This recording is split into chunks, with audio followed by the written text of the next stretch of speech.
Hi, my name is Renee. Welcome to my channel. This is kind of my little corner of the internet where I come to vent or yell or discuss things that I find interesting or important.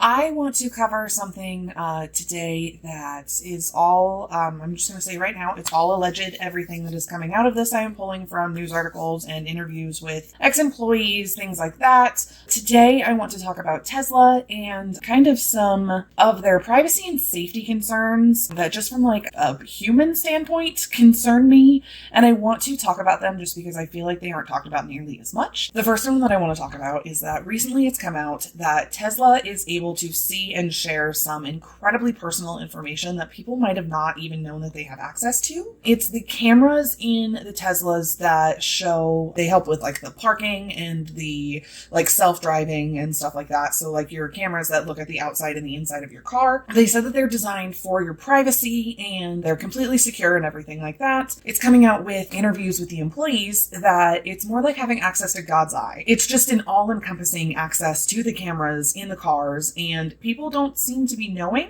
about it. There's at least one video of a man approaching his car in the nude, which you can feel however you want to about that. If he would like to approach his car in the nude, he should be able to do so without concerning of a photo of him in the nude leaking, especially since it's all being shared on like internal social media within the company. It sounds like Teams or Slack or something like this. So there's things like road rage. There's a video of a Tesla driver hitting a child on a bicycle where the child goes one direction and the bicycle goes the other. There's other things that are less serious like dogs and like funny road signs that they turn into memes and stuff like that. They're also mentioning that they can see, like they said, scenes of intimacy. They did not elaborate on what that is. They also said they could see things like on the inside of your car. Have you ever left like some like intimate products on your back seat or something? Maybe you were buying something new or something along those lines, but those are no longer private. They can now see everything that's in your car. And then I don't know about you, but the things that happen in my car are, that's my time in my car. If I want to sing awfully at the windshield and not have somebody listen to a video of me singing awfully at the windshield, I should be able to do so and not have to worry about what's going on. It's a very lax example, but just bear with me, okay? They're also reporting that the camera recordings are anonymous. I don't know about you, but I can go outside with my phone right now and spin in a circle and Google Maps will tell me exactly where I'm at. I know you've all seen the TikToks. I've seen the TikToks that you can have a picture of someone and or a picture of like an environment, and just that one picture you're able to figure out where they are. So I don't believe that even though it's not connected to any location data that you can't figure out where it's from. It's not just happening to like the general public as well. Like Elon Musk actually had his $1 million Batmobile like photos and videos of it leaked out of his garage, which doesn't seem like that big of a deal, but it is still private property. I mean, I'm not a fan of the guy, but it's weird. I don't want somebody seeing in my personal space. There is also a rumor that back a few years ago, and I don't know when this started and when this stopped, so again, just this is all kind of alleged, take it with a grain of salt, but that the cameras were able to record even when the car was off and like completely turned off, like not unlocking your car for anything, not doing anything, car completely off, the cameras were still on and recording. This stopped being a thing a few years ago from what Tesla is reporting, but we don't actually know kind of when and how that started and stopped. I did want to share a little bit of a personal story. I've worked in healthcare for like the last 10 years, and something that happened when I was working in a call center was we had a patient whose name kind of a couple of the people there had turned into a meme, and just those two girls shared that meme between themselves on the internal social media. Just between the two of them, didn't share it into a group chat or anything like that. Within the next 24 hours, they were fired. Both of them. Because when you work in healthcare, that anything that has to do with the patient, whether it be your chats, whether it be your emails, whether it be anything, they have access to that. It's not that way, I don't believe, at Tesla, because you're not dealing with health information, but it's still a good practice to have, because I wouldn't want somebody to talk about me behind my back, and I don't feel like it's an appropriate thing to be doing, especially when you're talking about your customers and your clients. It seems like Tesla, at least allegedly from what's coming out, that they only sometimes punish this. It doesn't seem like it was a regular thing for them to punish this. Just be aware of that as well. So about 3 days after this article from Business Insider came out, which was I think 2.5 weeks ago, it's taken me a little bit of time to write all this, but there was a class action lawsuit filed in California, and we are waiting to see if it's going to be accepted by the judge or not. But the class action lawsuit is pending for anyone who has owned or leased a Tesla between 2019 and 2020 I believe. I think it even goes into 2023, but they just covered 2019 to 2022 in the class action lawsuit itself.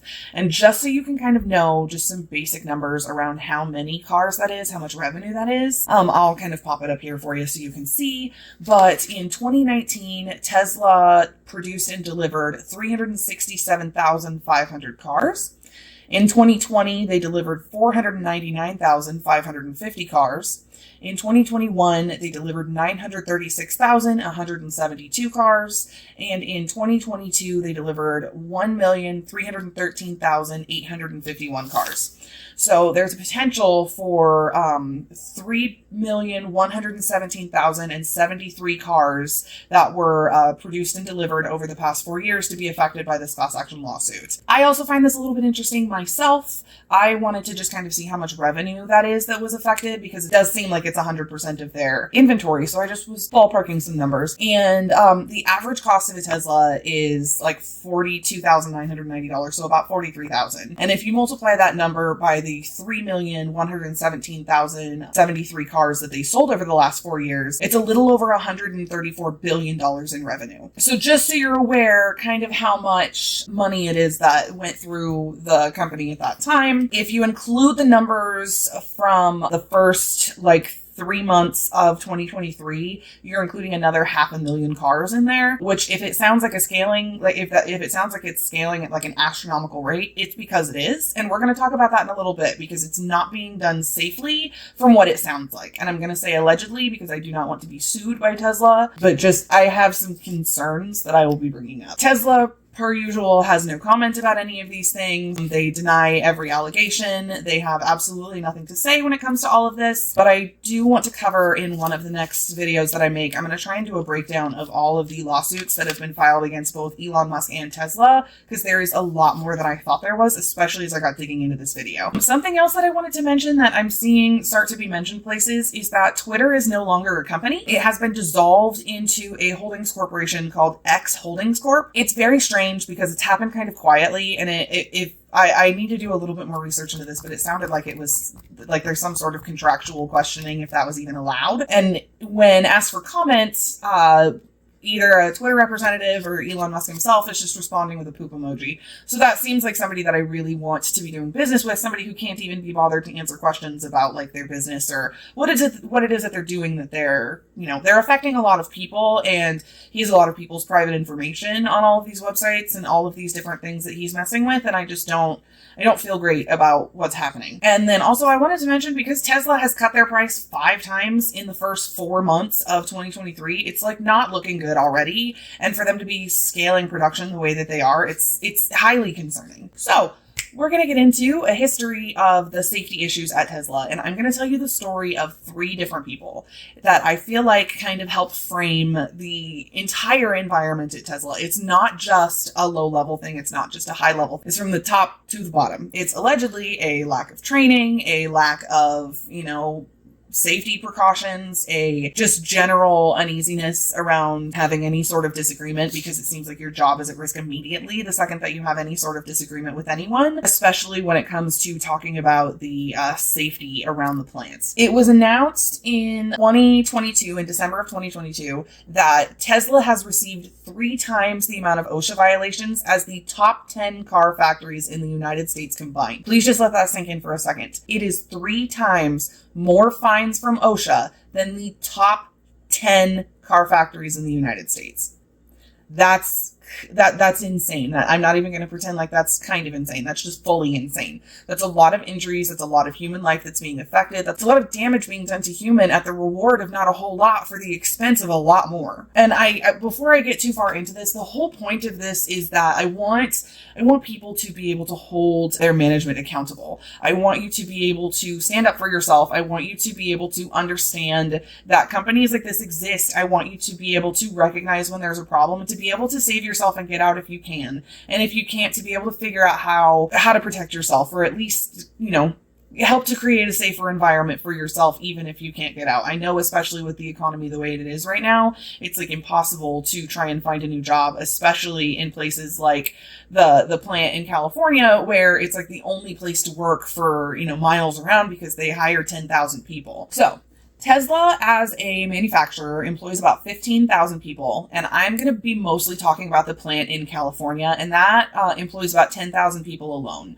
So like 2/3 of the production staff for Tesla are located at this California plant. And they seem to be having some allegedly real bad kind of safety concerns coming from like several different layers of management. So the first person that I wanted to cover, her name is Justine White, and she was the safety lead at Tesla from September 2016 to January 2017. So she was inspired to work at the Tesla plant by Elon Musk. She was inspired by like the cutting edge technology on the production floor and the world saving vision that Tesla seemed to be touting to everyone. So she went there completely inspired, and, you know, it was right when SpaceX was launching, so she was like super gung-ho, super ready to get into it. She mentions that pretty much immediately as soon as she came in that they found a chaotic factory floor where style and speed trump safety overall. She also mentions that Elon's name was often invoked to justify shortcuts and to kind of shoot down concerns. And if anybody mentioned Elon's name, then it was kind of along the lines of, oh, well, don't say that because Elon might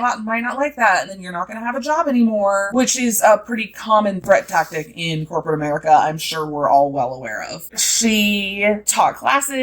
She was the lead safety instructor. She made sure that everybody was trying to follow the rules. She ended up having these issues with the production staff, and she wrote this email to HR that I kind of wanted to share with you because I feel like it's important that a safety lead is writing this to HR. And she mentioned that things were picked for safety preferences based off of what Elon liked or didn't like. So she stated that allegedly he does not like yellow.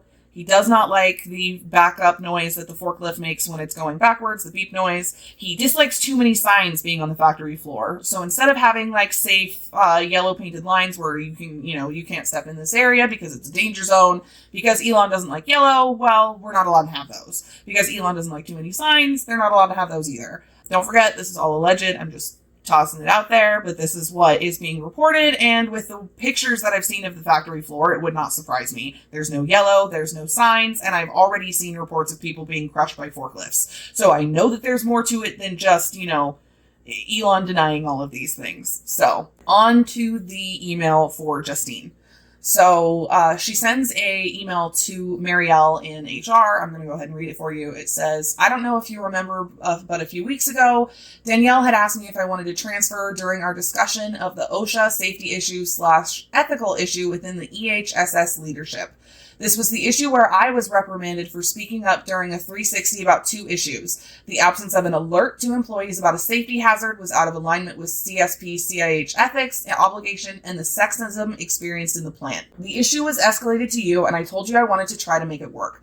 I have tried to make this particular position work, but the risk of injury is too high. People are getting hurt every day, and near-hit incidents where people are almost getting crushed or hit by cars is unacceptable. I would like to see if I could please be transferred to another area. I have made many requests to both Matt and Seth for additional personnel help, as well as informing them of the numerous injuries and near-hit issues. Please let me know what the next steps would be. So this whole, the whole email just makes me so mad because there is no reason why people should be getting almost crushed on a near daily basis. There's no reason why the safety lead should be telling HR that she needs to be transferred because people aren't listening to her. That's not an appropriate response to your safety lead. And I'm also highly concerned. Well, I mean, it doesn't matter if I'm highly concerned because we already know that there's a problem. It also sounds like that there are injuries that are being underreported. They cover a man named Tariq Logan who suffered debilitating headaches from the fumes of a toxic glue he had to use at the plant.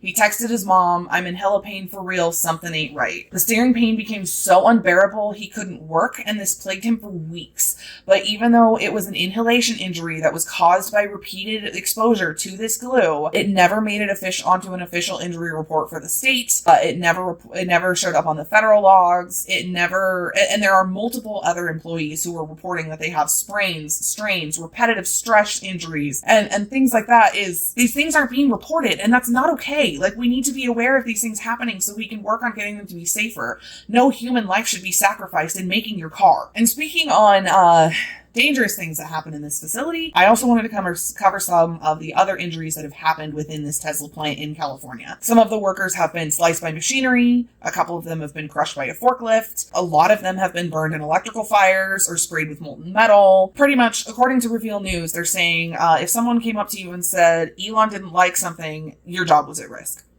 And that's ever so apparent when it comes to somebody like Carlos Ramirez. Carlos was the director of Environment, Health, Safety, and Sustainability until June of 2017. He's alleging that he was fired in retaliation for reporting unsafe work practices and refusing to do what he thought was illegal. So I just want to cover a little bit of the background on how he ended up working for Tesla. So Carlos was the VP for a company that was bought out by Tesla, and it was a solar panel company. When they hired him, they brought him over and they made him the director of Environment, Health, Safety, and Sustainability. And he was supposed to be like doing the audits for the internal injury tracking system. So they come in and they do the audit, and they're finding that a whole bunch of injuries aren't reported. A whole lot of this stuff isn't making sense.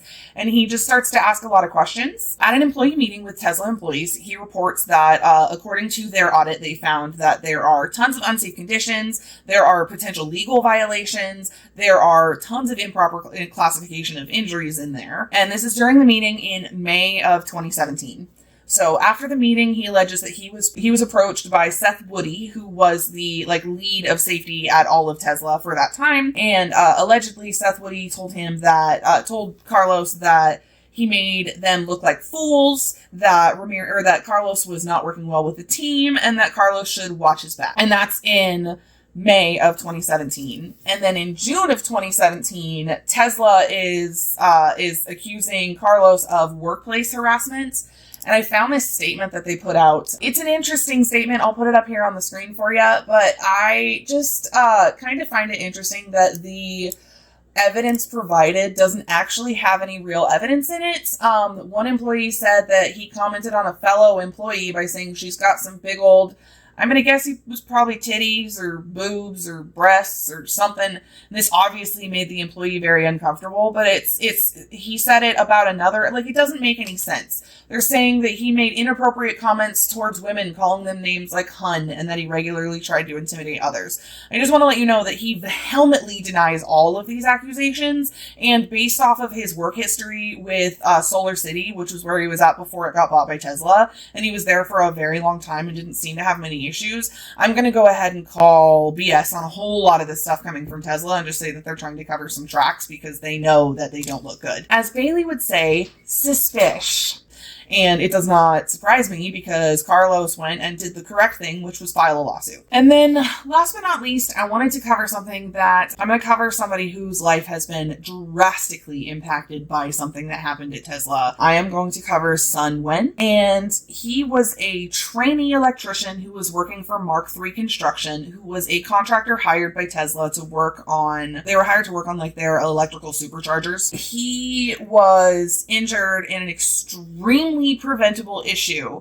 If you have ever worked with any heavy machinery, if you've ever worked with a compactor, you've heard of lockout tagout. Lockout tagout is if somebody is going to work on something that has a potential to electrocute them, has a potential to crush them, has a potential to hurt them in any significant way, usually with industrial machinery. There is a system where you need to lock it out, you need to turn it off, you need to have a locking system that there's a key, it prevents it from being unlocked, it prevents it from being recharged, it prevents it from being brought back to functionality while somebody is working on it. And it's meant to be a safety precaution because, if you're working in a compactor and it's unlocked, what are the chances that it's going to turn on and it's going to, So they're talking about how he was required to work on this machinery that was fully charged. It was fully charged. Let's just go with it. It was fully charged. And I do agree, and my husband had a very strong opinion on this, and I do agree that he should know that if anything has electricity on it, that you shouldn't work on it. But at the same time, that's not a realistic expectation when he is a trainee at a company. He is hired by a contractor and he is instructed by Tesla at what to do. And neither Tesla or the construction company are taking accountability for this, and Sun has actually had to go file a lawsuit in order to try and help take care of himself. He was working on one of the electrical panels, and he had an arc flash. So he had an arc flash, and it threw him about 15 to 20 feet back and completely engulfed him in flames. And it was, unfortunately, not the first time that something like this has happened at Tesla. In 2014, there is a state of California accident summary that I found, and I will share all of this stuff with you in the comment section, or if you comment or send me a message or something, I will send you the article itself. There was an accident on December 8th of 2014 where there was somebody who was, they did the lockout tagout, they had everything discharged according to this report, and during lunch the supervisor came in and made an announcement saying that they needed to recharge that electrical box because they needed to do some work on it. It's even acknowledged here that the employee and the other workers did not hear the notification that happened during lunch, because why would you notify somebody during lunch? You don't do that. Nobody's going to hear you. You are not obligated to be in the building during your lunch. It's not an appropriate time to make a announcement. Thankfully, this person is still alive, and they both Sun and this other person that it happened to are still alive, but neither one of them needed to be exposed to the high levels of electricity. The other man that was electrocuted back in 2014 ended up being thrown back and smacked his head so hard on the ground that it ended up causing him like a laceration on the head, and he was bleeding profusely from the head. So it's not like it's something that's been like slightly damaging, like, ow, that hurt a little bit. No, these are like life-altering injuries. And Sun is burned from head to toe, is covered in compression bandages because he can't function without them, feels like pins and needles all over his body.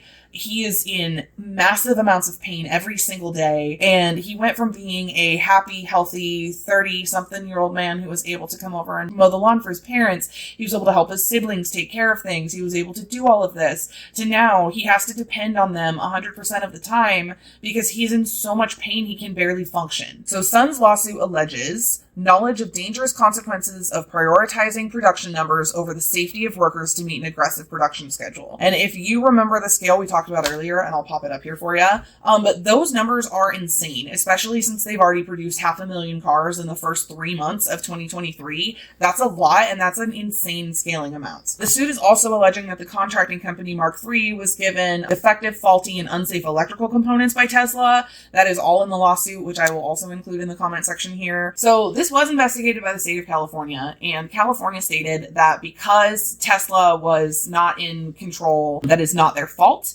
And instead of opening an investigation into both Tesla and the contractor, they just sort of wrote it off. So Sun is left in the middle with all of these horrific injuries, and he doesn't really know how to move forward beyond just filing a lawsuit, because neither Tesla or Mark III want to take responsibility for what they have done to him. Because you cannot hire a trainee electrician and tell them to go work on a fully charged electrical grid and then not expect them to get hurt. It was just not a safe thing, and it should have never happened. So I wanted to cover a couple of the injuries and then kind of come around to like kind of some of the things that Sun has to say, and then I promise that's all I've got for today. His injuries are absolutely horrific. He spent 2 months in the hospital just getting skin grafts onto his arms, chest, and neck. It took him 6 months to be able to use his hands, and he did lose a pinky finger due to all of this, and he still needs 2 hands to lift a cup. He cannot lift a cup with both hands. 1 year later, he says that he's in constant pain, he's covered in skin grafts, he is in compression stockings from head to toe, and he feels like there's thousands of little needles covering him at any given time. He struggles with his basic needs, and he's really dreading surgeries to come. And this was the part that just broke my heart. He said, "I think a lot about my future and I'm really down. I'm not who I used to be." He's only 37 years old. He is not that old. He had a whole lot left of him left to live, to not just be abused by a company that doesn't really care about him, where it ends in horrific life-altering consequences, and in order to get anything from it, he has to sue the companies that did this to him. It just breaks my heart. I can't even imagine. And the thing that really, just the cherry on top that made me really want to talk about this is that the president of Mark III Construction mentioned that we learned a lot, and it was a horrific accident. And I don't care, I don't care if you learned a lot. You need to take care of what it was that you did. You should not leave this man hanging in the balance, trying to figure out what to do with his life and being depressed about what it is that he has to look forward to because of something that he was told to do by his employer, who should have known better and absolutely did. And then in 2017 alone, 4 other people suffered from electrical burns at the California facility, including one who was burned just 8 days after Sun's accident. From an anonymous former safety professional who was not allowed to talk due to the NDAs, they said that Tesla absolutely should have done more as a company or absolutely should have done more. And they were asked 2 questions that I found just really kind of capped the whole thing off for me. And it was, what have we done as a company to prevent it? And they said, not a lot. And they said, are we still exposed to the same hazards? And they said, yes. Nothing is changing, and it's time for us to realize that we need to start holding these companies accountable. Nothing's going to happen unless we do something about it, unless we start talking about it, unless we start actually holding these companies accountable. Stop buying products from companies that treat their employees like shit. Stop caring about these people that don't care about you. You should not be caring about the richest man in the world who surrounds himself with yes men. You need to be caring about your fellow man and the people who actually matter, which are the people around you and the people who have to support your life. Employee mistreatment drives me insane, and that's probably why I'm a little bit heated in this video, so I am so sorry. But your job should never lead to this level of impact in your life, especially at the expense of like your entire life. Sun should not have to struggle like this. Carlos should not have to sue. Justine should not have had to quit her job because she couldn't watch people almost get crushed by cars every day. These are 3 stories out of only God knows how many, because I know that those employees at the Tesla factories have turnover rates pretty high. I can do some more digging into that on the next video, but I feel like you've probably heard me talk a lot at this point. Thank you so much for hanging out. I really appreciate it. I'm going to talk some more, I think probably in the next couple of weeks, about all of the lawsuits that Tesla has going on. I am happy to talk about anything else that you'd like me to cover. Please let me know. I greatly appreciate you guys hanging out with me so much today. Please don't forget to like and subscribe, and I will see you guys later. All right, bye.